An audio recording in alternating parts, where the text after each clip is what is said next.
Hi friends, welcome to my channel. ఎంతో protein food ఉన్న boiled egg తినాలంటే చాలామందికి నచ్చదు. కానీ ఆమ్లెట్ కంటే బాయిల్డ్ ఎగ్ తినడమే బెటరు. కానీ బాయిల్డ్ ఎగ్ డైలీ తినాలంటే కూడా చాలా బోర్ కొడుతుంది కదా. అలాంటప్పుడు ఇలా మిరియాల గుడ్డు ట్రై చేయండి, చాలా టేస్టీగా ఉంటుంది.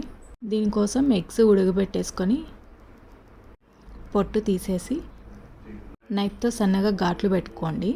ఇప్పుడు స్టవ్ ఆన్ చేసి పెనం పెట్టి ఆయిల్, ఆవాలు, జీలకర్ర వేసి చిట్లిన తర్వాత ఎగ్స్ ఆయిల్లోకి వేసి ఒక 2 నిమిషాలు ఫ్రై చేసుకోవాలి. ఇప్పుడు ఒక మిక్సీ జార్లోకి కొబ్బరి, మిరియాలు, సాల్ట్ 3 కలిపి పౌడర్ లాగా పేస్ట్ చేసుకోవాలి. ఈ పౌడర్ను ఫ్రై అవుతున్న ఎగ్స్లోకి వేసి 2 మినిట్స్ కలుపుకోవాలి. అంతే, టేస్టీగా ఉండి మిరియాల గుడ్డు రెడీ. ఎగ్స్కి ఘాట్లు పెట్టుకోవడం వల్ల ఈ ఉప్పు, కారం అంతా కూడా మంచిగా పడుతుంది. అన్నంలోకి కలుపుకొని తింటే చాలా టేస్టీగా ఉంటుంది.